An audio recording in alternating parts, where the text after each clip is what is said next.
Friends यही कथा को सब बेले मन रखिए जो माने छल कपट करिथांती विश्वासघातकता करिथांती सेमानक मन हृदय अंतकरण अधिक निम्नगामी होइथाए अधिक नीच होइथाए।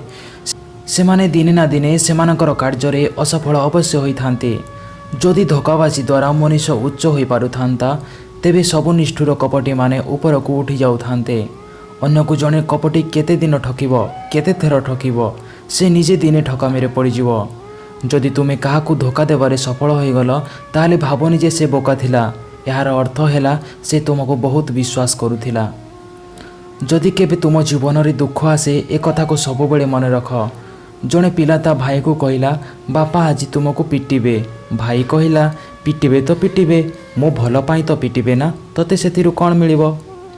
ठीक से हीपरी तुमर मन कहला जे तुम उपर को अमुक विपद आसुची भविष्य में बहुत दुख देव। जदि भय आसे तेबे निश्चित हुआ जे परमात्मा दुख क्लेश किछि देले तो आमर भल पाई देबे। जदि आमे बापांको कथा मानु थाओ तांकर इच्छा मुताबक करू थाओ तेबे बापा कौन पागल जे आमको पिटिबे। सेहीपरि सृष्टिकर्ता कौन पागल जे आमको दुख देबे। आमे भूल बाटरे गले आमको दुख देबे। भूल बाटरे जाउथिले ठीक बाट को आनिबाकू दुख देबे।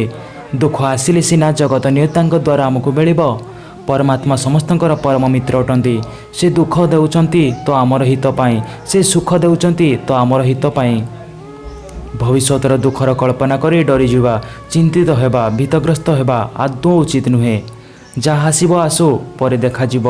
एबे वर्तमान प्रसन्नचित रुह स्वार्थ त्याग कर और धर्मपरायण हुआ। समस्त दुखर मूल कारण हेउची स्वार्थ और अहंकार। स्वार्थ अहंकार को त्याग कर चलिले दुख आपणा छाए चलीजीव आपणा छाए हटिजीव।